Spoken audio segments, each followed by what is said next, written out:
The Murder on the Links by Agatha Christie. A millionaire writes to Hercule Poirot, "I go in daily fear of my life. For God's sake, come." Poirot arrives in France the next morning, but he's too late. The body is already lying in a shallow grave on a lonely golf course, stabbed through the heart with a woman's dagger. A love letter signed Bella is found in his pocket. His wife is found gagged and bound, her story full of holes. And then a second body appears, with the same weapon, and a single dark hair coiled around the hilt. 2 murders. 1 detective. A secret buried for 20 years. Welcome to Merlinville. This is Agatha Christie's The Murder on the Links. Asterisk. The Murder on the Links by Agatha Christie. It was a breezy June morning when Captain Arthur Hastings boarded the Calais Express. His business in Paris concluded. He settled into an empty compartment, only to be jolted from his reverie by a vehement hell. A young lady with raven curls, a rakish little red hat, and far too much powder on her face had thrust her head out the window and was now lamenting the loss of her sister. Hastings, old-fashioned and disapproving of such modern, jangling creatures, could not help but thaw when her infectious laughter filled the carriage. She called herself Cinderella, a name that suited her impish charm. Before the train pulled into Calais, she had confessed that she was an acrobat, that she possessed Italian blood and a fearful temper, and that she adored crime stories. Hastings told her about his remarkable flatmate, a retired Belgian detective named Hercule Poirot. She listened, spellbound, as he recounted the famous Styles case. Then, with a wink and a promise of powder puff repairs, she vanished onto the platform. Hastings little imagined how soon, and in what tragic circumstances, he would meet Cinderella again. Back at their shared London rooms, Hastings found Poirot tapping his breakfast egg with mathematical precision. The little man was despondent. No challenging cases, only lost lapdogs. But the Morning Post brought a letter that changed everything. It came from a millionaire, Paul Renauld of Merlinville-sur-Mer, who wrote that he lived in daily fear of his life because of a secret he possessed. He begged Poirot to come at once, adding in a hasty scrawl, "For God's sake, come." Poirot's green eyes glittered. This was no trivial affair. Within hours they were on the boat train, bound for France. A ramshackle automobile carried them to Merlinville. They paused at a fork in the road. A girl of astonishing beauty stood by a garden gate, golden hair, a young goddess. Poirot murmured only that he saw a girl with anxious eyes. A minute later, they reached the Villa Genevieve and were met by a sergeant de ville. Renauld was murdered this morning. Poirot leaped from the car, his face alight with fierce excitement. They were conducted inside to meet the examining magistrate, Hautet, and the commissary, Bex. The case, they learned, was already baffling. The body had been found stabbed in the back, lying face down in a freshly dug grave on an unfinished golf links. The servants told a tangled tale. Françoise, the elderly housekeeper, insisted that the front door had been locked at 10:30. She also volunteered that Madame de Breuil, the beautiful woman from the neighboring Villa Marguerite, had visited Renauld often in the evenings, a liaison, she hinted. But the young maid Denise contradicted her. The visitor on the fatal night was not Madame de Breuil, but a younger, dark-haired English lady. Denise had heard Renauld at the door, saying urgently, Yes, but for God's sake, go now." Poirot's frown deepened. The chauffeur had been sent away on holiday just the day before. Odd, when his master had spoken of sending a car to meet Poirot. Pieces of a strange puzzle began to litter the floor. In the dead man's overcoat pocket the police had found a creased, passionate letter. "My dearest one," it began, "if you were to stop loving me, I don't know what I should do. Kill myself, perhaps. I'd as soon kill you as let her have you. Your own adoring Bella." The magistrate saw it as a clear motive, a jealous woman. But Poirot pointed quietly to the grave. That was a man's work. And in the study, beneath the hearthrug, he discovered a torn fragment of a check made out to Devine in Renaud's handwriting. The puzzle was multiplying. Mrs. Renauld, a tall, silver-haired woman of striking fortitude, described the night of terror. 2 masked men, one tall with a black beard, the other short with a reddish beard, had bound and gagged her. They spoke a bastard Spanish, demanding the secret. They forced her husband to dress, ransacked the dressing room safe, and dragged him away. She had heard the mantel clock strike too. But Poirot noted something curious. Her wristwatch, smashed on the floor, pointed to 7 o'clock, yet the watch was still ticking. He said nothing, but his gray cells were busy. When she was taken to identify her husband's body, her anguished cry and genuine swoon convinced Poirot that her grief was real, her love profound. But why had she lied about the time? Poirot examined the flower beds beneath the bedroom window. The left bed, near the tree, showed no footprints, yet the gardener's heavy boots had marked the other bed. Someone had smoothed the earth with a rake. Poirot's quiet announcement that these footprints were the most important clue was met with polite skepticism. Then they walked to the lonely spot on the links where Renaud's body had lain. There they encountered the famous detective from the Charite, Giroux, tall, arrogant, a human foxhound. Giroux was on all fours, collecting cigarette ends and matches. He scoffed at Poirot's old-fashioned methods. But Poirot smiled and picked up a length of lead piping. A clue of 2 feet long is as valuable as one of 2 millimeters. He was already far ahead. The magistrate led them to the Villa Marguerite. The beautiful, golden-haired girl, Martha de Breuil, opened the door. Her face went white with fear. Madame de Breuil received them with guarded grace. When M. Hautet bluntly accused her of being Renaud's mistress, she flared with indignation and ordered them out. As they retreated, Martha ran after them, breathless, asking if anyone was suspected. Poirot saw again the anxious eyes. Later he told Hastings that Madame de Breuil's face stirred a distant memory, a photograph connected with a murder case from his Belgian days. That night, alone, he turned the name over in his mind, Beroldi. While Poirot mused, Hastings strolled to the golf links. Pushing through the bushes, he cannonied into none other than Cinderella. She claimed she was resting and had come to Merlinville out of curiosity about the murder. She begged him to show her everything. Reluctant, yet flattered, Hastings agreed. He took her to the grave, then to the shed where the body had lain.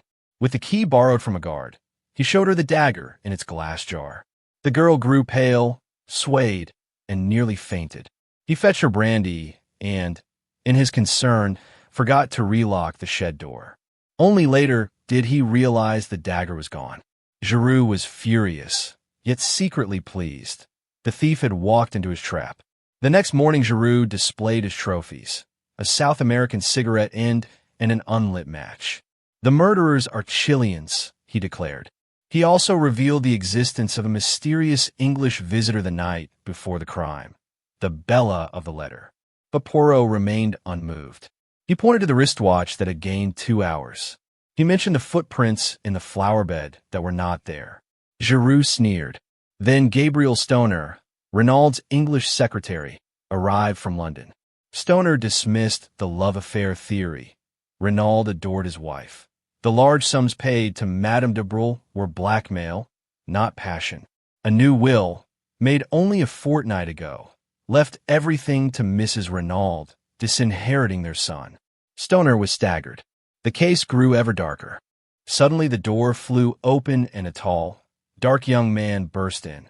Jack Renauld, who was supposed to be on a steamer to Buenos Aires. He had seen the news in a paper and returned immediately. He confessed to a violent quarrel with his father over his wish to marry Martha de Breuil. Yes, he had been in Merlinville on the night of the murder. He had come to see Martha, missed the last train, and walked to St. Beauvais for a car. He had not spoken of it, he said, to avoid entangling Martha. Giroux pounced on the admission. When the dagger was produced, Jack identified it as his gift to his mother. And then, with cool deliberation, he declared that there might be a duplicate. He had ordered 3 such souvenirs. The third, he did not say, had been given to Bella Devine. Alone with Hastings, Poirot laid out his radical theory. Mrs. Renauld had lied about the time. The crime had occurred much earlier. The smashed watch was a trick. Why? To create an alibi for someone who left on the 12:17 train. And the masked men, the secret, the Chileans, all a fiction. The story was an echo of a famous old case, the Beroldi affair. The true criminal, said Poirot, is supremely simple. But who? Mrs. Renauld was shielding someone, not her son, but perhaps her husband. At that moment, Hastings blurted out that the tramp Martha had seen in the garden might be the key. Poirot's eyes shone. Poirot summoned Martha de Breuil to the hedge. He told her that Jack Renauld was suspected. Giroux believed he was the murderer. Martha's composure cracked. She was terrified for Jack. Then she revealed something she had held back. On the morning of the murder, she had witnessed a quarrel between M. Renauld and a ragged tramp, a vicious-looking man. She was now almost certain that Tramp was the dead man found in the shed. Poirot thanked her gravely. Here at last was the missing piece. The tramp was the key, the body intended to be M. Renauld's substitute. That same afternoon, the second corpse was discovered in the locked tool shed, stabbed with the same dagger, and dead at least 48 hours. Giroux crowed. Here was Jack's accomplice. But Poirot, on his return from a hasty trip to Paris, examined the body and pronounced it had died of an epileptic fit. The stab wound was inflicted after death. The man was the tramp, and round the dagger handle was coiled a long dark hair, a woman's. Poirot held it up. The room fell silent. Whose hair? He did not say, but his gaze rested for a moment on Martha de Breuil's glossy dark head. Poirot had traveled to Paris to dig into the past. Now he laid a faded newspaper cutting before Hastings. The photograph of a beautiful woman. Hastings gasped. It was Madame de Breuil, but the caption read, Jean Beroldi, the notorious defendant in the Beroldi case. 20 years ago, Madame Beroldi had been tried for the murder of her husband.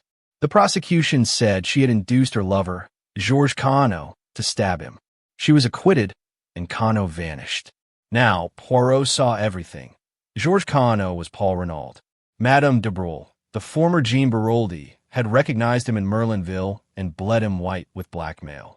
Renauld, desperate to free himself and to prevent his son's marriage to the daughter of that evil woman, had plotted his own fake death, using the tramp's body as a substitute. But someone else had struck the real blow. Hastings was electrified, yet Poirot was somber.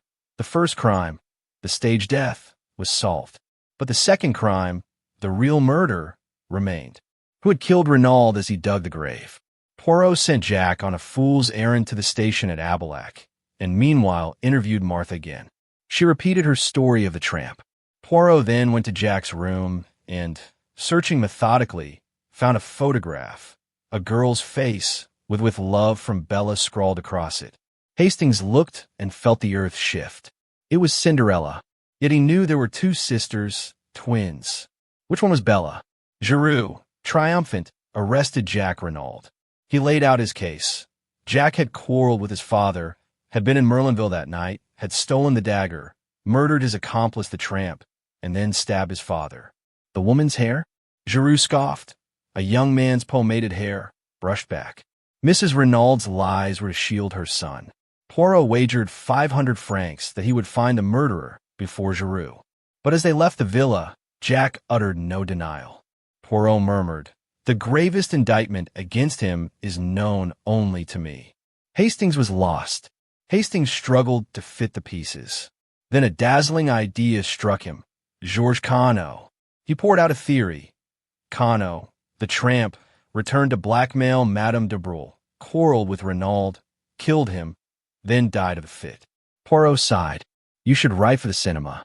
Then, gently, he revealed the truth. Renauld himself was Cano. The tramp was a stranger, an epileptic who died conveniently.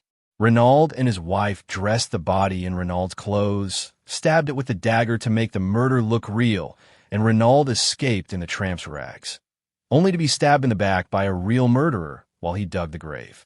That murderer was someone who knew his plan, someone who had overheard everything, someone who had her own dagger. Step by step, Poirot reconstructed that night. Martha de Breuil, with her anxious eyes, had eavesdropped from the bench. She knew the exact spot where the grave was to be dug, the time, the disguise. She owned the third dagger, Jack's gift. She crept up behind the unsuspecting man in the tramp's coat. But it was not the tramp. It was Paul Renauld, her mother's blackmail victim, the man who stood between her and Jack's millions. She stabbed him and fled.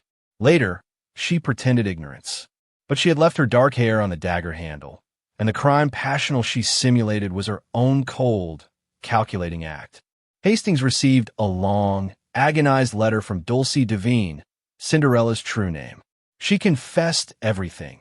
Her twin sister Bella was Jack's first love. Bella, mad with jealousy, had gone to Merlinville that night, had seen the figure in the familiar overcoat and mistaken him for Jack, and in a frenzy had struck him down. It was Bella who had taken the dagger from the shed. Dulcie had stolen it back and thrown it into the sea to protect her sister. But now, with Jack arrested, Bella had surrendered. Dulcie wrote that she had deceived Hastings, lied to him, and she expected his contempt. Instead, Hastings realized he loved her, not Bella, but Dulcie herself. Poirot, reading the letter, smiled. "Leave it to Papa, Poirot. I can find her for you in 5 little minutes." Jack was released. Bella Devine's confession, though false, had forced the truth into the open. He came to Poirot, haggard but free. He told how he had arrived at the golf links, heard a cry, and found a figure face down, and looked up to see Bella staring in horror. Each thought the other the killer. He had stayed silent to protect her. She, in turn, had come forward to save him. But Poirot knew Bella was innocent of the murder. Her blow had struck the tramp's corpse, not Renauld. The real murderer was still at large. Poirot set a trap. He arranged for Mrs. Renauld to announce publicly that she was cutting Jack out of her will. The fortune would go elsewhere. That night, Poirot, Hastings, and Dulcie hid in the garden of the Villa Genevieve. They saw Martha de Brul's shadow on the blind of what they thought was Mrs. Renauld's room. But the room had been changed. Suddenly a cry rang out. "Help!" They dashed in to find Martha, struggling with Mrs. Renauld, a chloroform pad, and a syringe of morphine on the floor. Dulcie, with her acrobat strength, swung along the roof and grappled Martha. In the struggle, Martha fell, striking her head on a marble fender. She died instantly. Her beautiful, anxious eyes were closed forever. Poirot explained. Martha de Brul, daughter of the infamous Jean Baroldi, had inherited her mother's cold, ruthless brain. She had overheard the Renaulds' plan, had taken Jack's duplicate dagger, and had committed the perfect murder until Poirot forced her hand. The attempt on Mrs. Renauld was her last throw. With the widow dead, Jack would inherit and Martha would share his wealth. It was a bold, desperate gamble, and she lost. Madame de Brul fled. She was never caught. With Martha's death, the last shadow lifted. Jack, slowly recovering from shock and fever, learned the whole truth about his father, Georges Cano, fugitive. But his mother's courage and Poirot's discretion meant the world need never know. Jack decided to start afresh in South America to manage his father's estates. His mother would go with him, and Stoner, ever loyal, would remain his secretary. Yet Poirot perceived the emptiness in the boy's heart. "Go to Mademoiselle Bella," he urged. "She laid down her life for you. Tell her everything. You are your mother's son, as well as your father's." And what of Captain Arthur Hastings? He stood in the garden of the Villa Genevieve, the scent of roses in the air, and faced Dulcie Devine. "I can't call you Bella." And Dulcie seemed so unfamiliar. "It's got to be Cinderella." She smiled, her eyes wet. Cinderella warned the prince. She couldn't promise to turn into a princess. She was only a little scullion. Hastings drew her close. "Do you know what the prince said?" "Hell," said the prince, and kissed her. He suited the action to the word. In that moment, the long, twisting trail of murder and deceit came to an end not with vengeance, but with a promise. Poirot, watching from the window, stroked his magnificent mustache and smiled. Another case closed, and love had played its part as skillfully as his little gray cells. If you enjoyed this video, please like and subscribe to Classic Book Summaries so you don't miss the next book summary.